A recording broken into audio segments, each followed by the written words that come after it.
بسم الله والصلاة والسلام على رسول الله. ازيكم يا حبايبي؟ عاملين ايه؟ يا رب تكونوا بخير دايما.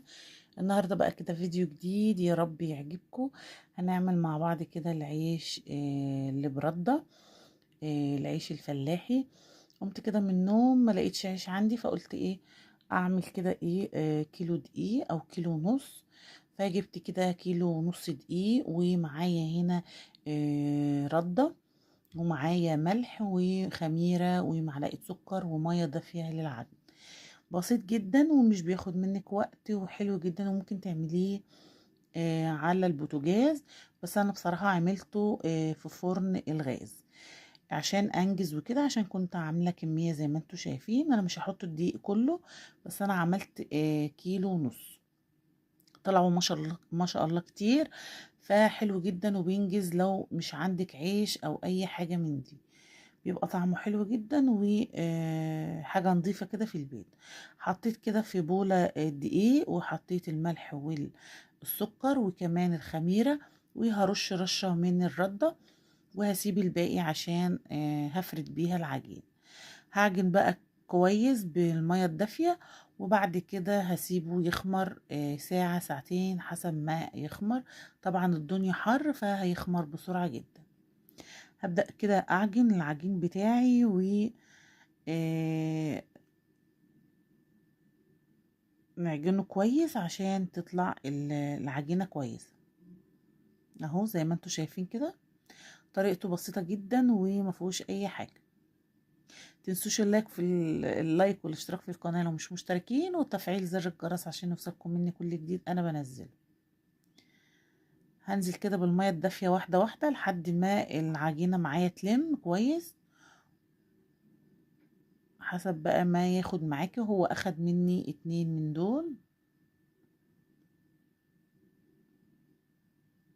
اهو. انتي بقى وراحتك، عايزة تعملي كيلو عايزة تعملي نص براحتك جدا.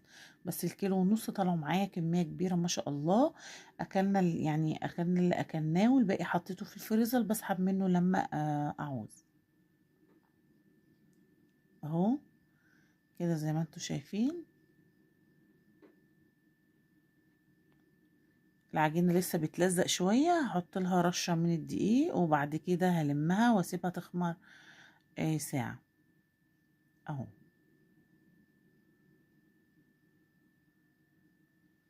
اغطيها واسيبها على جنب لحد ما تخمر، وبعد كده ابدأ اشكلها.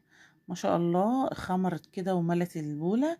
هرش عليها كمان شوية من الردة، وبعد كده هبدأ افردها على طول.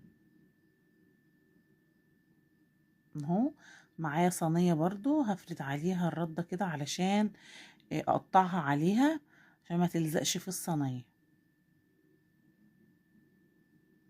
العامل الاساسي النهاردة عندنا هو الردة.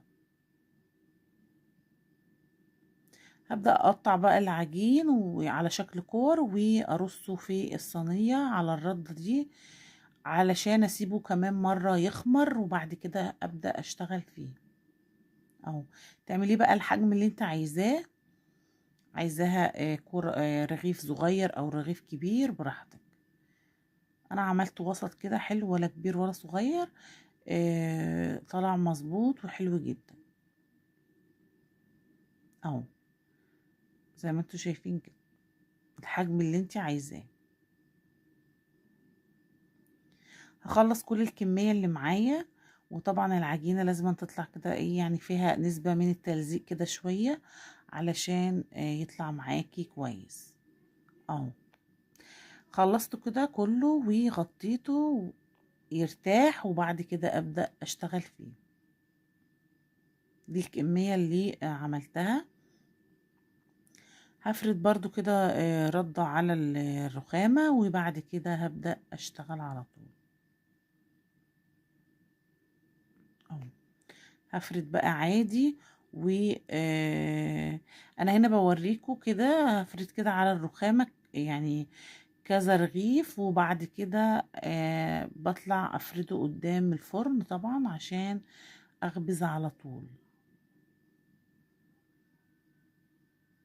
اهو بتفردي بقى الحجم اللي انت عايزاه. ويا ريت ما تخففوش قوي علشان ما يطلعش ناشف منك وما يقبش كده في الفرن ويبقى حلو. يبقى السمك بتاعه مظبوط عشان يقب كده ويبقى، عشان لما تيجي تاكلي الرغيف يتفتح منك كده عشان تعرفي تحشيه جبنة، فول، اي حاجة انت عايزاه. لكن لو خففت العجينة وخليت السمك بتاعها صغير فمش هيتفتح معاكي.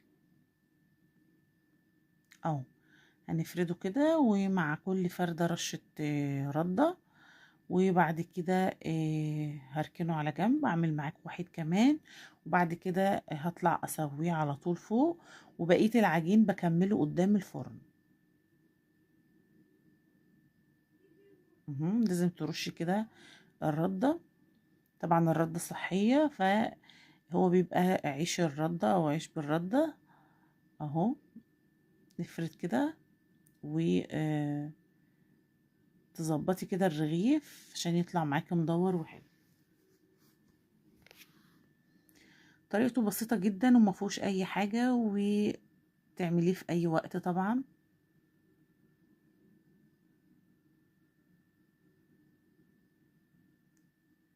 وطبعا لما انتي بتبقي عارفة تعملي الحاجات دي كلها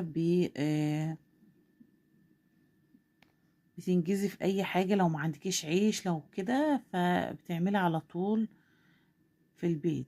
زي ما انتوا شايفين كده حطيته في الفرن، ما شاء الله بيقب معايا وكان طالع طري وجميل. فبقيت يعني اكمل بقية العجين قدام الفرن واحط على طول في الفرن اخبز على طول.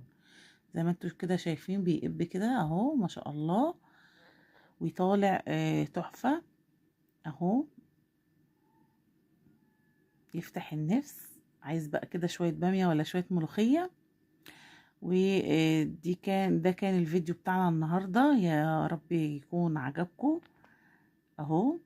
وان شاء الله اشوفكم في فيديو جديد، والسلام عليكم ورحمة الله وبركاته.